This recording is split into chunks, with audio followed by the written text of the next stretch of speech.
The Leo Frank Trial. Week 3.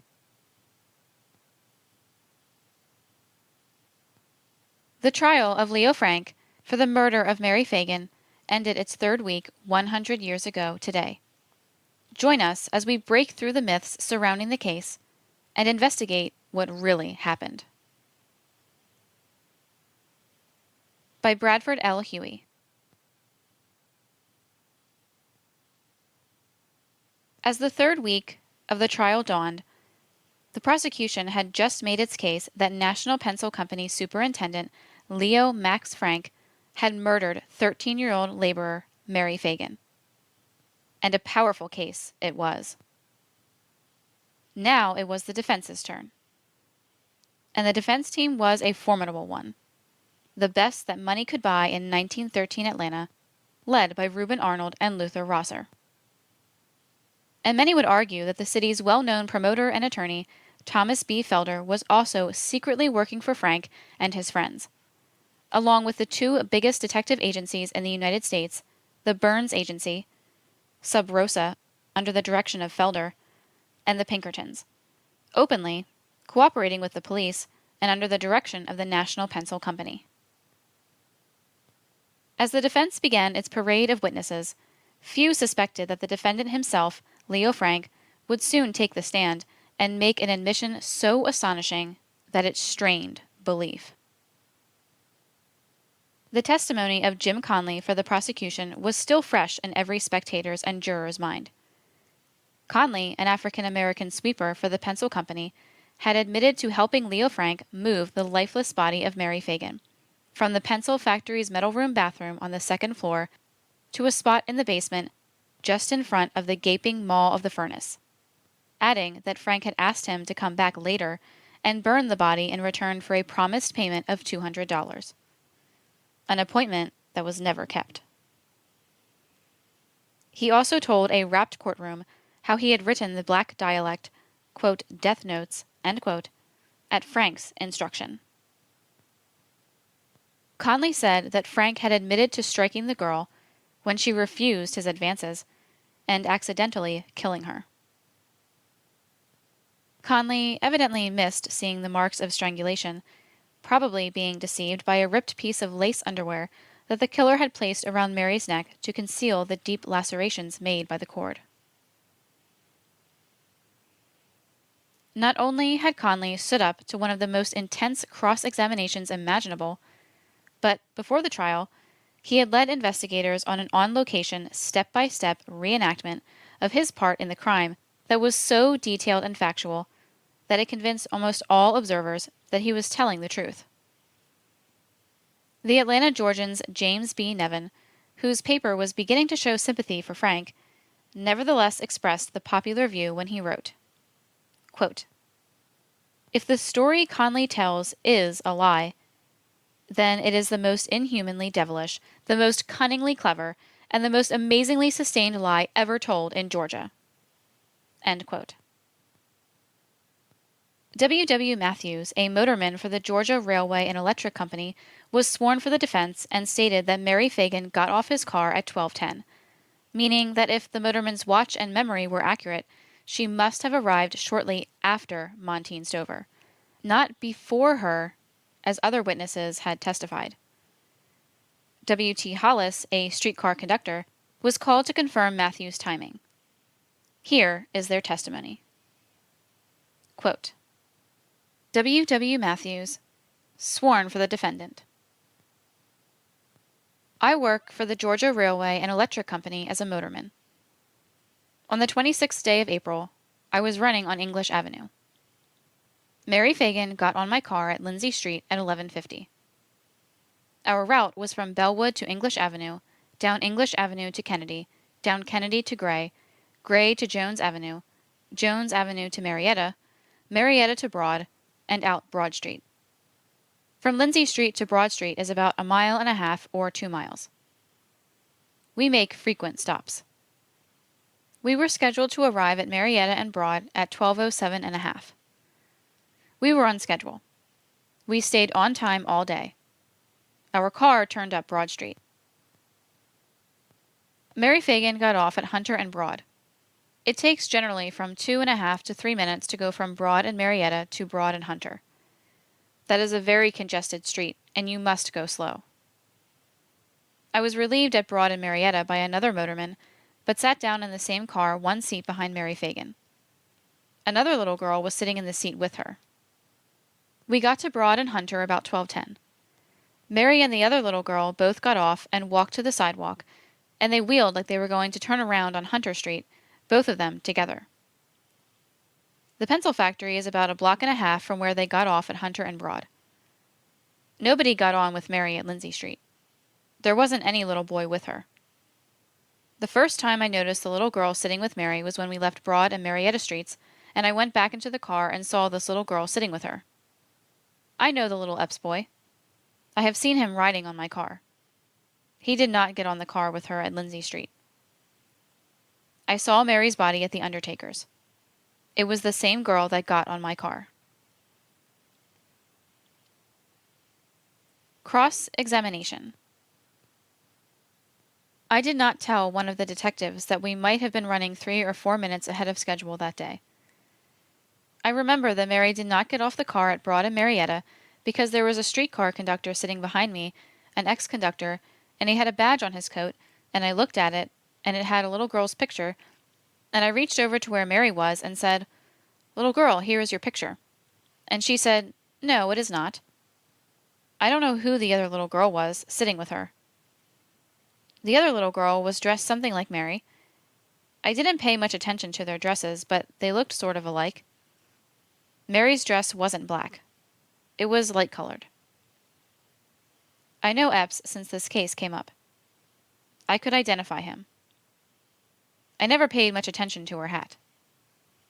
It was light-colored, I reckon, but I am not sure. It just seemed that way.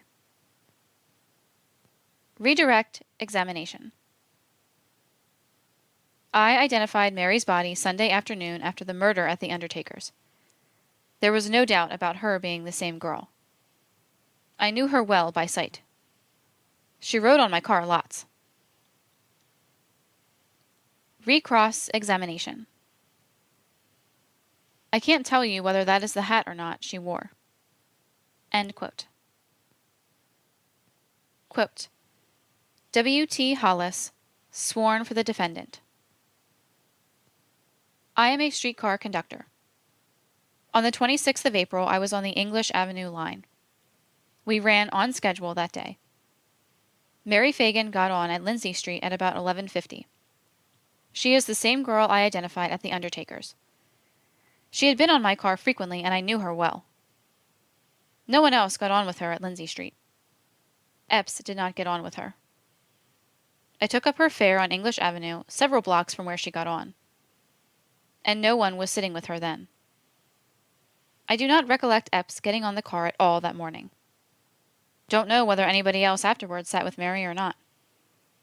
We got to Broad and Marietta 7.5 minutes after 12, schedule time. I was relieved at Forsyth and Marietta Streets, where I got off.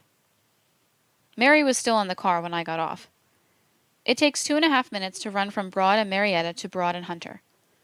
I have timed the car again and again since then. I identified the little girl at the undertaker's Sunday afternoon.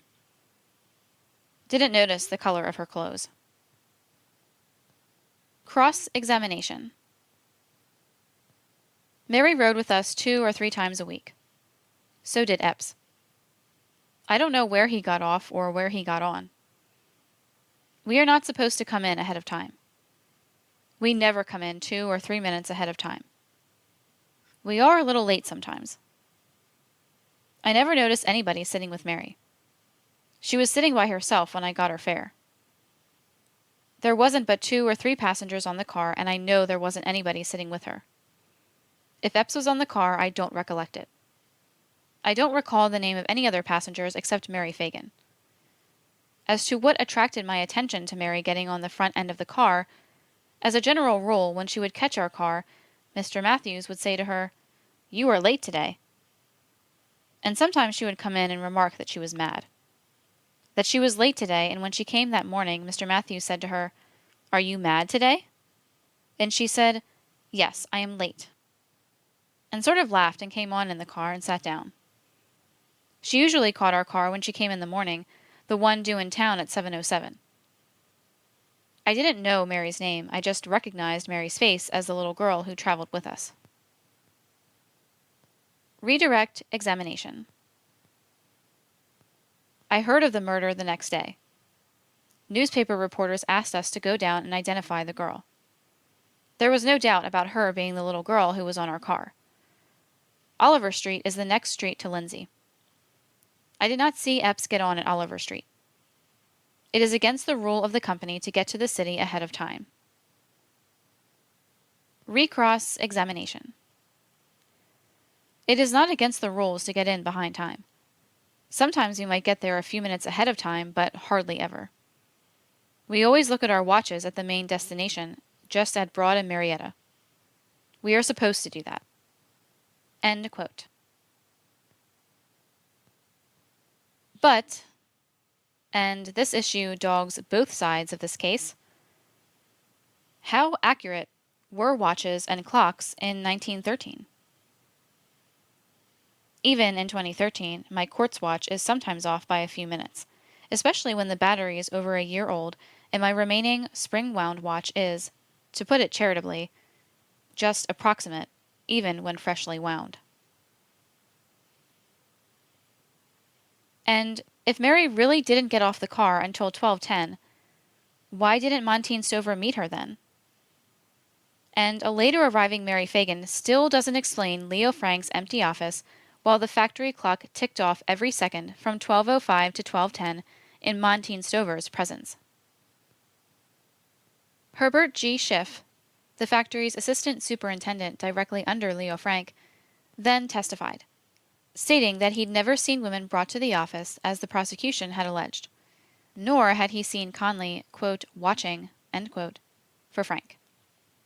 He stated that he, not Frank, had paid off Helen Ferguson the Friday before the murder, and that Ferguson has not asked for Mary Phagan's pay.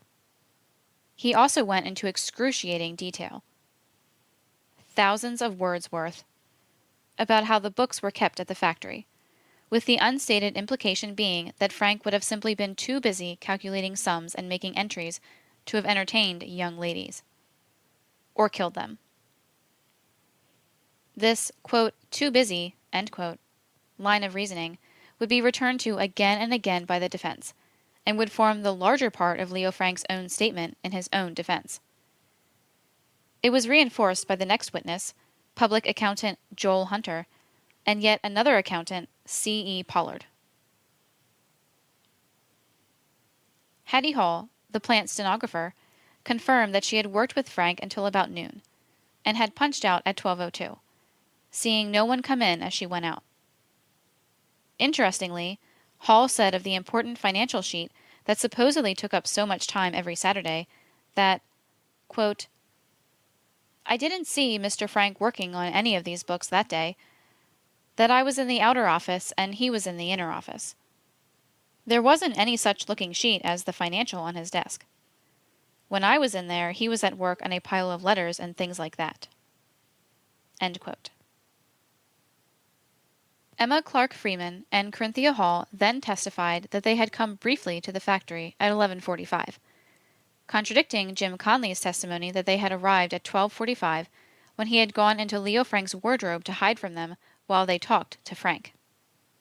If the women spoke the truth, and it's hard to imagine a reason for them not to do so, it does appear that Conley was mistaken about the time.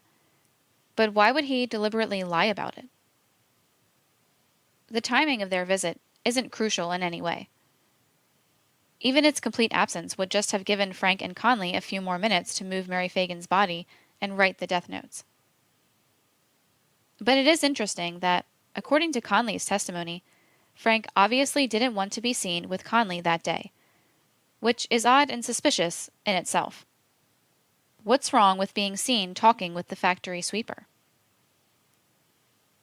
Maybe a lot is wrong with it. If you're planning to use him to facilitate a secret sexual tryst with an underage girl. Pinkerton detective Harry Scott was recalled by the defense, mainly to show that Jim Conley had changed his story and contradicted himself thereby many times. But there wasn't too much sting in that for the prosecution, since Conley himself had freely admitted as much. Miss Magnolia Kennedy challenged the idea that Helen Ferguson had asked for Mary's pay, but confirmed that the hair found on the lathe in the metal room looked like Mary's, and that she had never seen blood on the floor there until after the murder. Quote, Miss Magnolia Kennedy, sworn for the defendant. I have been working for the pencil factory for about 4 years in the metal department. I drew my pay on Friday, April 25th, from Mr. Schiff at the pay window. Helen Ferguson was there when I went up there. I was behind her and had my hand on her shoulder. Mr. Frank was not there. Mr. Schiff gave Helen Ferguson her pay envelope. Helen Ferguson did not ask Mr. Schiff for Mary Phagan's money. I came out right behind Helen Ferguson. We waited for Grace Hicks and then went downstairs. Helen didn't say anything about Mr. Frank at all. We went downstairs about 5 minutes to 6. We saw Helen Ferguson start up Forsyth Street. Cross-examination. On Monday, April 28th, Mr. Barrett called my attention to the hair which he found on the machine. It looked like Mary's hair. My machine was right next to Mary's. There was a good deal of water over there by Mr. Quinn's room. Mary's hair was a light brown, kind of sandy color. You could plainly see the dark spots and white spot over it 10 or 12 feet away. Author's note. The smear of hascaline or other white substance apparently placed over the blood spots. Helen and Mary were the best of friends and were neighbors. Helen made mention that Mary was not there when we were paid off. I have never noticed any spots around the metal room. That's the first time I had ever seen anything like that. Redirect examination. I have never looked for spots before. It's a dirty floor full of oil dirt. I don't know whose hair that was. Helen did not ask Mr. Schiff for Mary's money. She did not have any business going to Mr. Frank when Mr. Schiff was there paying off. She did not go in and ask Mr. Frank for Mary's money. I left with her. I went one way and she went another. Recross examination. Mr. Frank paid off sometimes. If there was any trouble about the amount of our money, we would go to anybody that was in the office. Mr. Frank was not paying off that day.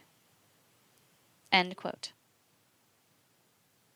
Pencil factory employee Wade Campbell was then sworn, and told of his interactions on the day of the murder. The defense hoped he could cast doubt on the blood spot evidence and Frank's interactions with Conley, but note well his testimony about how cheerful and playful Frank was before noon. Quote, Wade Campbell, sworn for the defendant. I have been working for the pencil factory for about a year and a half. I had a conversation with my sister, Mrs. Arthur White, on Monday, April 28th. She told me that she had seen a Negro sitting at the elevator shaft when she went in the factory at 12 o'clock on Saturday, and that she came out at 12:30. She heard low voices, but couldn't see anybody. On April 26th, I got to the factory about 9:30. Mr. Frank was in his outer office. He was laughing and joking with people there, and joked with me. He thought I wanted to borrow some money. I stayed about 5 or 10 minutes and left the factory. That was about 9:40. I have never seen Mr. Frank talk to Mary Phagan. On Tuesday after the murder, I went up on the 4th floor with Mr. Frank. I did not see the Negro Conley talk to him at all that time. Cross-examination. My sister said she saw the Negro when she went in the factory. When she heard the voices coming out, she was coming down the steps from the 2nd floor. I saw the spots where they claim was blood, close to the girls' dressing room on the 2nd floor. I couldn't say whether it was blood or not. I deny that I ever said that my sister said she saw the Negro on the box when she came out of the factory. He was sitting on a box between the elevator shaft and the staircase. That looks like my signature. I don't know whether it is or not. Yes, I corrected certain statements in that paper. Redirect examination. I went to Mr. Dorsey's office because he subpoenaed me. I thought I had to obey it. Mr. Starnes and Mr. Campbell and the stenographer were there. All of them asked me questions. I signed a statement about 21 pages long. I have seen Jim Conley reading newspapers up on the 4th floor twice since the murder. It is not unusual to see spots all over the metal room floor. Recross examination. Conley was sitting by the elevator when he was reading those papers during working hours. The other time he was reading down at the rear end of the building. It was an extra, but I don't know what paper it was. I knew that he could write because I had seen him do it several times, with pen and ink. I don't know whether he was making up his report of boxes, but I have seen him writing. Yes, I have seen spots along the route from the ladies' closet to the elevator ever since I have been there. They have red varnish and red paint and such things like that look like blood. I am sure there are spots all around in the metal room, but I won't say they look like the spots near the ladies' dressing room. End quote. How jocular and playful Leo Max Frank was in the forenoon of April 26, 1913. Apparently, a man without a care in the world. Was he possibly even a man with the anticipated pleasure of a sexual tryst in mind? Contrast this with his nervousness and trembling and startling inability to perform everyday tasks when Newt Lee arrived at 4 in the afternoon. A time when, according to his story, he didn't have any idea that Mary Phagan was dead and had nothing but a possible rain shower to worry about. Factory employee Lemmy Quinn testified that he had been to the factory and glimpsed Frank in his office about 12:20, though he hadn't mentioned that visit to anyone until days had passed. And even Frank failed to mention it until Quinn came forward.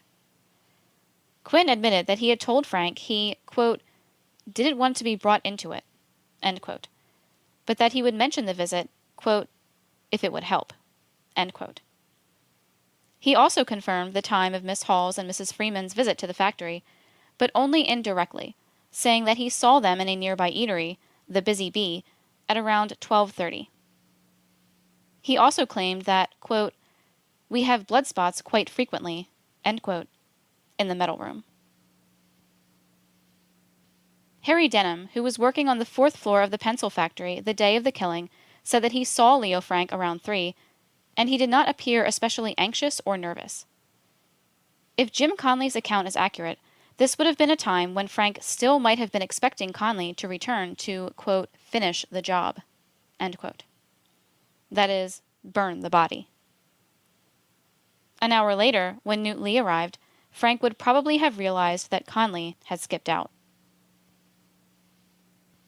Minola McKnight, the Franks' African-American cook, had earlier signed a statement saying that she had overheard a conversation between Frank and his wife in which Frank admitted to killing a girl earlier that day.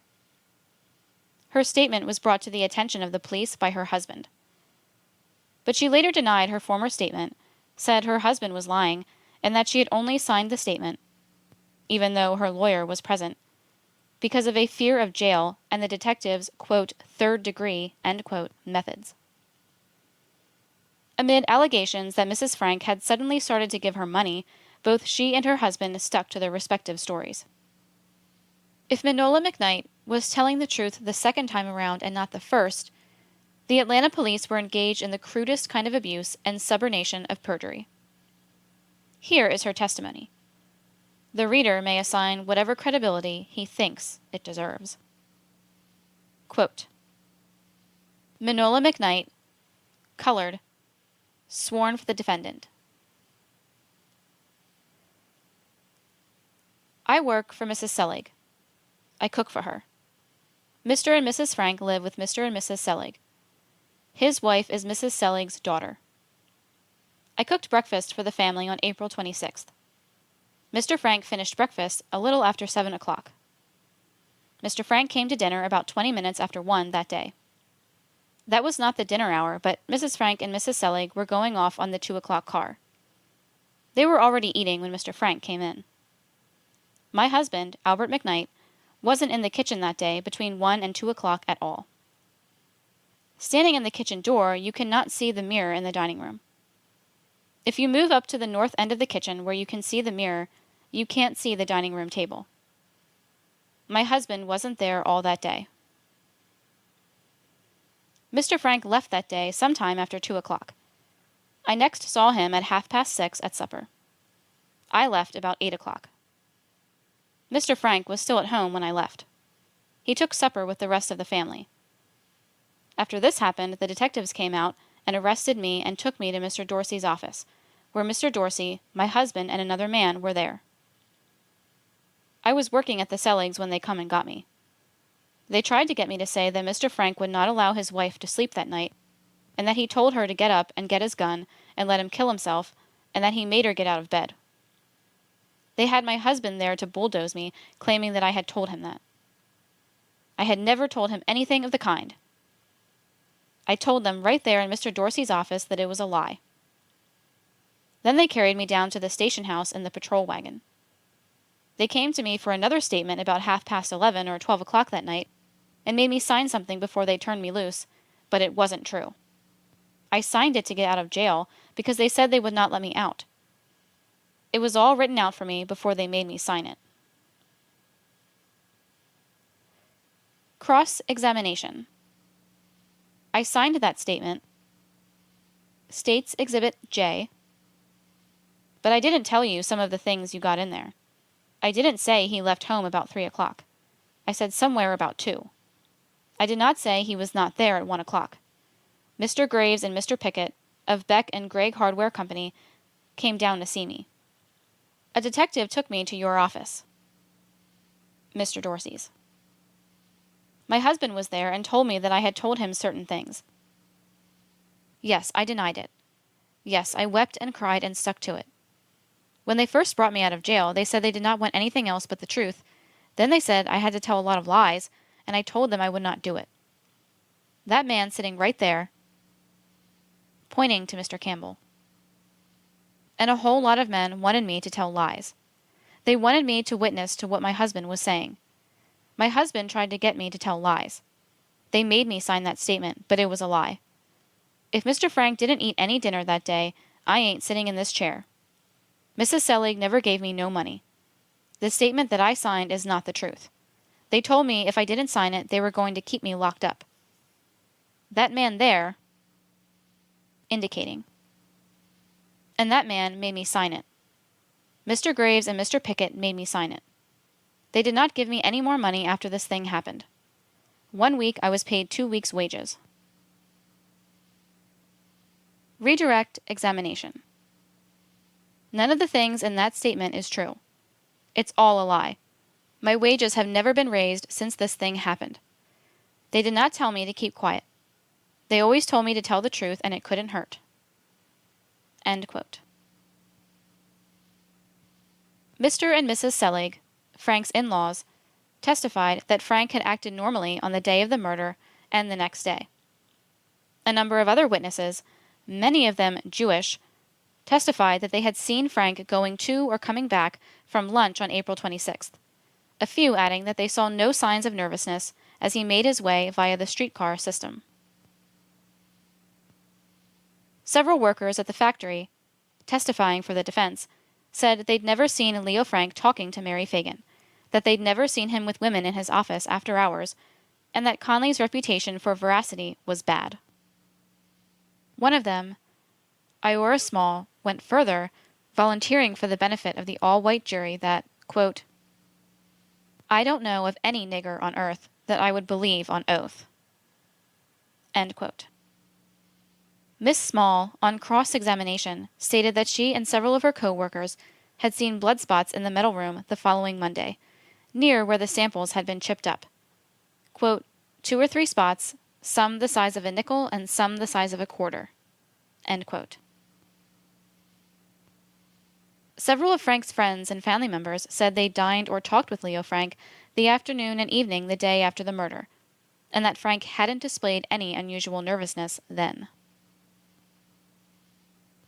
Frank's lawyers showed audacity by bringing to the stand W.D. McWhirth, the, later dismissed, Pinkerton man who had, quote, discovered, end quote, what was insinuated to be a fragment of Mary Phagan's pay envelope, showing the initials MP, and a, quote, bloody club, end quote, on the first floor where Conley said he'd been stationed.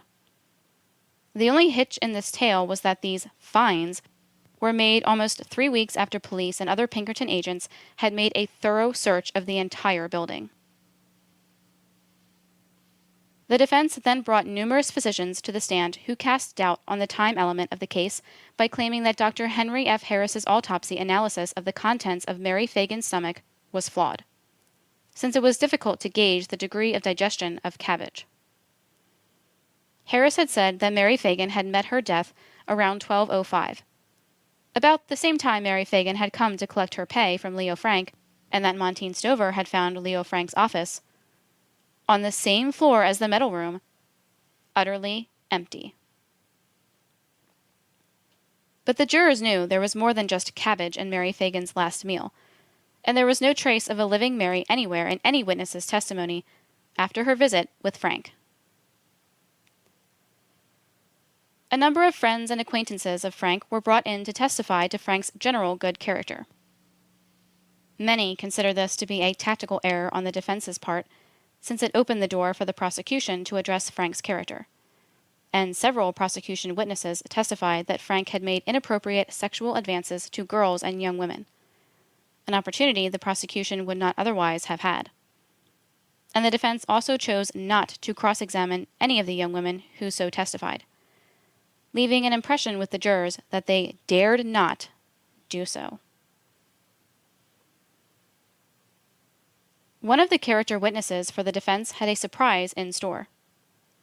Quote, Miss Irene Jackson, sworn for the defendant. I worked at the pencil factory for 3 years. So far as I know, Mr. Frank's character was very well. I don't know anything about him. He never said anything to me. I have never met Mr. Frank at any time for any immoral purpose. Cross-examination. I am the daughter of County Policeman Jackson. I never heard the girls say anything about him except that they seemed to be afraid of him. They never would notice him at all. They would go to work when they saw him coming. Miss Emily Mayfield and I were undressing in the dressing room once when Mr. Frank came to the door. He looked, turned around, and walked out. He just came to the door and pushed it open. He smiled or made some kind of face. Miss Mayfield had her top dress off and had her old dress in her hand to put it on. I told Mr. Darley I would not quit unless my father made me, and he said if the girls would stick to Frank, they won't lose anything. I heard some remarks 2 or 3 times about Mr. Frank going to the dressing room on different occasions, but I don't remember anything about it. The second time I heard of his going to the dressing room was when my sister was laying down there. She had her feet on a stool. She was dressed. I was in there at the time. He just walked in and turned and walked out. Mr. Frank walked in the dressing room on Miss Mamie Kitchens when I was in there. He never said anything the 3 times he walked in when I was there. The dressing room has a mirror and a few lockers for the 4 ladies. That's the only thing that I have ever seen Mr. Frank do, go in the dressing room and stare at the girls. I have heard them speak of other times when I was not there. Redirect examination. My father made me quit after the murder. There are 2 windows in the dressing room opening on Forsyth Street. I think there had been some complaints of the girls flirting through the windows. I have heard of some of the girls flirting through the windows. The orders were against the girls flirting through the windows. Mr. Frank never came into the room at all. He pushed the door open and just looked. My sister and I were both dressed when Mr. Frank looked in the door. The other time he came in, I was fixing to put on my street dress. I was not undressed. Recross examination. I don't know if Mr. Frank knew the girls were in there before he opened the door or not. It was the usual hour for them to be in there. He could have seen the girls register from the outer office, but not from the inner office. I have never heard any talk about Mr. Frank going around putting his hands on girls. I have never heard of his going out with any of the girls. My sister quit at the factory before Christmas. I have never flirted with anybody out of the window. I have heard them say that they didn't want the girls to flirt around the factory. I have heard Mr. Frank say that to Miss McClellan after she told him that she knew of some of the girls flirting. End quote. Miss Jackson's story lent credence, though not full corroboration, to the stories of Frank being very forward with the girls who worked under him. What ordinary male factory manager would fling open the door of a women's dressing room, well knowing that it was, or might be, occupied? The most long-awaited moment of the entire trial had now arrived. On August 18th, 1913, at 2:14 p.m., the accused, Leo Max Frank, mounted the stand to speak to the jury in his own defense. And what a strange, amazing speech it was. Under Georgia law, the defendant has a choice. He may remain silent, he may testify under oath in the customary way and be cross-examined by opposing counsel, or he may make an unsworn statement about which he may not be cross-examined. Amazingly, Leo Frank chose the last of these options. Here was Frank proclaiming his innocence. Leo Frank, a skilled debater who had been a member of an Ivy League debate team. Leo Frank, with some of the best and toughest legal minds in the state on his side. Here was the same Leo Frank quailing before a county prosecutor, refusing to be sworn and refusing to be cross-examined. It gave the definite appearance of a man who dared not be cross-examined.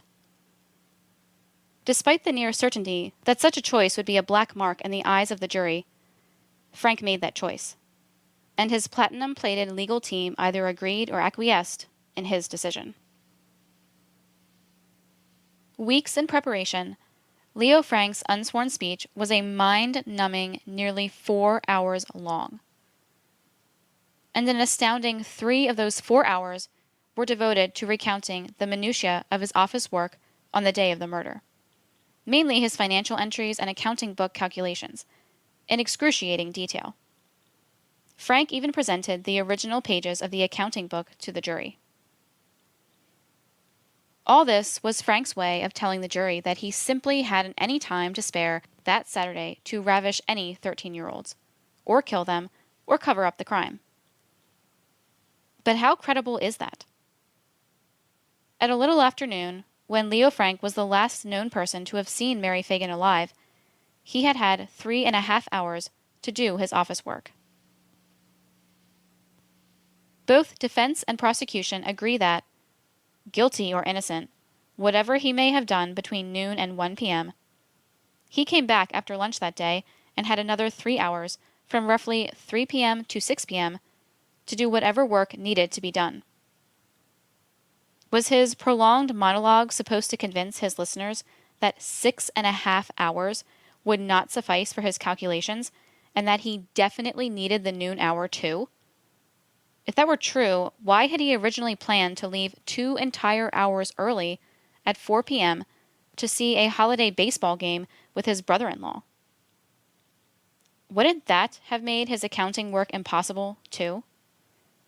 And if Leo Frank can do his accounting and other work in an average time of 7 or 8 hours, it is beyond belief that he could, if necessary, work 15% faster and give himself an hour or more to spare. In fact, who would ever know if he had just made up any missed work a day or two later? Eventually, Frank would address issues more germane to the case in his statement. Quote, Miss Hall left my office on her way home at this time, and to the best of my information there were in the building Arthur White and Harry Denham, and Arthur White's wife on the top floor. To the best of my knowledge, it must have been from 10 to 15 minutes after Miss Hall left my office when this little girl, whom I afterwards found to be Mary Phagan, entered my office and asked for her pay envelope. I asked for her number and she told me. I went to the cash box and took her envelope out and handed it to her, identifying the envelope by the number. End quote. Again, Frank is here sticking to his story about not knowing Mary Phagan by name. It would have been more believable if he had at long last admitted that fear of being accused of murder and worse had frightened him into a lie. It might have given the jury the impression of a man in difficult circumstances finally coming clean. The assertion that Frank never knew Mary Phagan's name approaches the preposterous. Frank controlled the payroll and entered the amounts in his accounting books every week. We know that he wrote, in his own hand, Mary Phagan's initials, MP, next to her employee number and pay amount in these books, every week for the full 52 weeks of Mary Phagan's employment at the National Pencil Company. How would he know her initials if he did not know her name? We know from the blueprints of the factory that the only bathroom on the second floor, where Frank's office was located, was the metal room bathroom. Mary Phagan worked in the metal room. To get to this bathroom, Frank, a regular coffee drinker, had to pass right by Mary Phagan's workstation. The employees worked 11-hour days, 5 days a week, 52 weeks a year. That's at least 2,860 hours during the slightly over 1 year that little Mary had worked for Frank. Even if he only used the bathroom once in every 3 hours, that's over 953 times that Leo Frank would have walked right by Mary Phagan.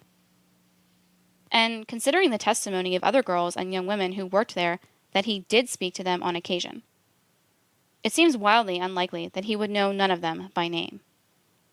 And if he knew any of them by name, it stands to good reason that one that he knew would be Mary Phagan, who worked near his office and not more than 3 feet, closer than any other employee, from the door to the bathroom that he used multiple times, practically brushing up against her every day.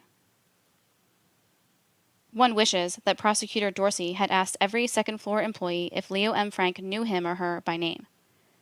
Frank, in his statement, does make mention of quite a few female employees by name, and, early in the investigation, he suggested that J.M. Gant was friendly with Mary, a thing he was hardly likely to know if he didn't have some acquaintance with her.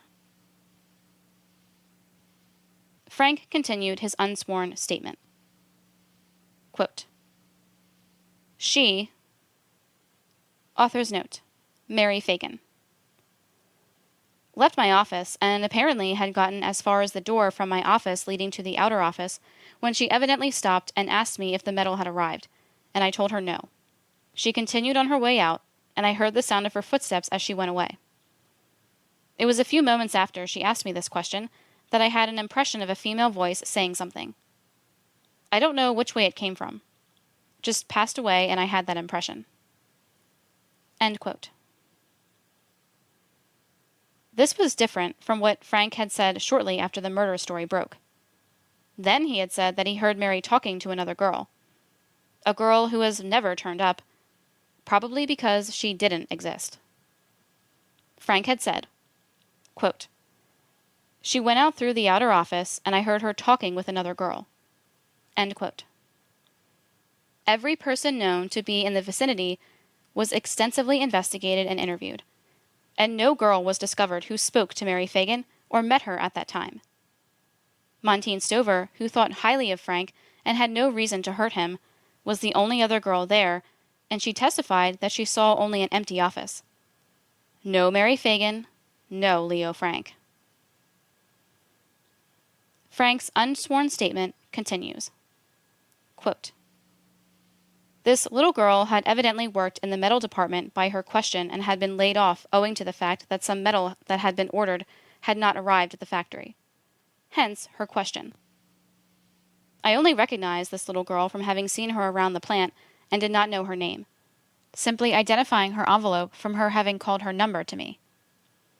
End quote. Leo Frank actually had the gall to say that Mary Phagan, quote, had evidently worked in the metal department by her question, end quote, implying that not only did he not know the dead girl by name, but did not know her by sight either. At least not enough to know she worked in the metal department, something he only inferred from her question. This is so beyond the bounds of probability that it can hardly be believed, and casts serious doubt on everything Leo Frank said about this case. It's enough by itself to make one think that Leo Frank is hiding something very dark, about his relationship with this girl. In his unsworn statement above, Frank says that when Mary started to leave his office, quote, she evidently stopped and asked me if the medal had arrived, and I told her no. End quote. It was a matter of controversy whether Frank had actually answered no or had instead said, I don't know. Detectives claimed that Frank had admitted to answering, I don't know, when he was first questioned. If it was indeed I don't know, it might have been an opening for Frank to have invited Mary Phagan to, quote, go and check, end quote, and accompany him to the medal room to, quote, see if the medal had arrived, end quote. And the medal room was precisely where the prosecution, the police, and even the investigators hired by the pencil company contended the murder had taken place. And then Leo Frank made the most startling admission of all. Possibly, short of a detailed and abject confession, the most startling admission he could possibly make. Quote, now, gentlemen, to the best of my recollection, from the time the whistle blew for 12 o'clock until after 1:45 when I went upstairs and spoke to Arthur White and Harry Denham, to the best of my recollection, I did not stir out of the inner office. But it is possible that, in order to answer a call of nature or to urinate, I may have gone to the toilet. Those are things that a man does unconsciously and cannot tell how many times nor when he does it. Now, sitting in my office at my desk, it is impossible for me to see out into the outer hall when the safe door is open, as it was that morning. And not only is it impossible for me to see out, but it is impossible for people to see in and see me there. End quote. Frank was evidently hoping to blunt the effect of Montine Stover's testimony, explaining why she may have found his office empty from 12:05 to 12:10 by saying perhaps he'd gone to use the toilet or been hidden behind the safe door when she came in. The, quote, safe door, end quote, argument was a weak one, as a young lady earnestly seeking her pay was likely to simply glance around its open door, even if Frank had been precisely positioned behind it. So, after months of denying he left his office at all between 12 and 12:45, he stated that he might have left it to, quote, unconsciously, end quote, visit the bathroom. And what bathroom would he have used? The only bathroom on the second floor, where Frank's office was located, was the medal room bathroom. Frank was suggesting that he may have been using the bathroom, the medal room bathroom, when Montine Stover found his office empty at the precise time when the evidence indicates Mary Phagan was being murdered in that very location. This was also astounding because a few weeks earlier, Leo Frank had emphatically told the coroner's jury that on the day of the murder, he had not used the bathroom all day long. A statement so insistent and so ridiculous that it made more than a few eyebrows rise at the time. What is it about that bathroom that seems to unnerve Leo Frank and make him stumble and contradict himself so much? And now this new admission. Frank was admitting that he might have gone to the medal room, where strands of hair that looked like Mary Phagan's had been found on a lathe handle, hair that hadn't been there the Friday before, and where a 5-inch fan-sized blood stain had been found the following Monday. The stain was clumsily concealed with a layer of white hascaline powder which had soaked the blood up and turned pink. A condition that certainly wouldn't have endured for even a single week of factory work and traffic, ruling out the defense's argument that the stain was very old. Frank was admitting that he might have used the middle room bathroom, exactly where Conley said he found the battered, strangled, and lifeless body of Mary Phagan, where he said he wrapped her body in a sack and prepared to carry it, with Leo Frank's help, to the basement, dropping it at one point in the passageway, where another bloodstain was subsequently found. He was telling the jurors who were to decide his fate that he may indeed have been at the precise location at the precise time when Mary Phagan had been murdered, according to the prosecution's witnesses. And this after maintaining for months that he had never made such a visit, or in fact left his office for even an instant, from 12 to 12:45. Frank went on to say in his statement that, after he returned home for lunch, quote, "I sat down to my dinner, and before I had taken anything, I turned in my chair to the telephone, which is right behind me, and called up my brother-in-law to tell him that on account of some work I had to do at the factory, I would be unable to go with him, he having invited me to go with him out to the ball game. I succeeded in getting his residence, and his cook answered the phone and told me that Mr. Ursenbach had not come back home. I told her to give him a message for me, that I would be unable to go with him." End quote. So, supposedly, Frank could not attend the ball game, quote, "on account of some work I had to do at the factory." End quote. In previous statements, Frank had said he'd changed his mind because of impending rain. Why the change? And why would meticulous Leo Frank, so knowledgeable of how long his endless financial calculations took him, have planned leaving hours early, at 4 p.m., unless he knew for sure he'd be done by then? And if he wasn't able to be done by then, necessitating the cancellation, what unforeseen event had intervened and taken up his time? Frank went on with his courtroom statement. Quote, "Then that other insinuation, an insinuation that is dastardly, that it is beyond the appreciation of a human being, that is, that my wife didn't visit me. Now, the truth of the matter is this, that on April 29th, the date I was taken in custody at police headquarters, my wife was there to see me. She was downstairs on the first floor. I was up on the top floor. She was there almost in hysterics, having been brought there by her 2 brothers-in-law and her father. Rabbi Marks was with me at the time. I consulted with him as to the advisability of allowing my dear wife to come up to the top floor to see me in those surroundings, with city detectives, reporters, and snapshotters. I thought I would save her that humiliation and that harsh sight, because I expected any day to be turned loose and be returned once more to her side at home. Gentlemen, we did all we could do to restrain her in the first days when I was down at the jail from coming on alone down to the jail. But she was perfectly willing to even be locked up with me and share my incarceration." End quote. Mrs. Frank did not visit her husband for 13 days after his arrest, an act that could possibly be explained by her outrage at her husband's putative infidelity. And Frank's claim that she had to be, quote, "restrained," end quote, from actually moving into his cell is too extreme to be credible, especially since no reports are extant of her having attempted to see him again in those first days, to say nothing of taking up residence in his lockup. Remember, Manola McKnight had stated that Leo Frank confessed to killing a girl to his wife the night of the murder, though she later repudiated her statement. Was the box of candy purchased on the way home by Leo Frank that evening an attempt to reassure her of his love despite what he had done? Was her anger so extreme she shunned him for almost 2 weeks in his hour of need?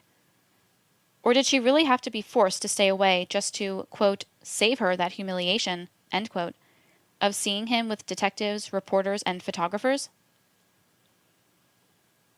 Lucille Selig Frank did eventually become the dutiful wife by the side of her accused husband, and did well in that role. But that didn't happen immediately. Upon her death decades later, it was discovered that she left explicit instructions. Not that she be buried in Queens, New York, by her husband's side, but that she be cremated and her ashes scattered in a public park. Frank continued his statement. Quote, "Gentlemen, I know nothing whatever of the death of little Mary Phagan. I had no part in causing her death, nor do I know how she came to her death after she took her money and left my office. I never even saw Conley in the factory or anywhere else on that date, April 26, 1913. The statement of the witness, Dalton, is utterly false as far as coming to my office and being introduced to me by the woman, Daisy Hopkins, is concerned. If Dalton was ever in the factory building with any woman, I didn't know it. I never saw Dalton in my life to know him until this crime. End quote. One amazing fact that this reporter has uncovered is that the Atlanta Constitution and the Atlanta Georgian — the Georgian, by this time, was taking an editorial line favorable to Frank — completely omitted Leo Frank's, quote, unconscious bathroom visit, end quote, admission, when they printed Frank's full statement on August 18, 1913, and August 19, 1913. The Atlanta Journal did include the admission, so it seems unlikely that the words, quote, call of nature, end quote, or, quote, urinate, end quote, were deemed too shocking for a public reading about a brutal strangulation murder. We'll continue with the next installment of the Leo Frank trial, where I'll be examining the claims that anti-Semitism was the motive for Frank's prosecution and conviction, and much more. You've been listening to our continuing audiobook series featuring the best writing from the American Mercury on the Leo Frank case. Be with us next time when we'll continue with the next installment of the American Mercury on Leo Frank.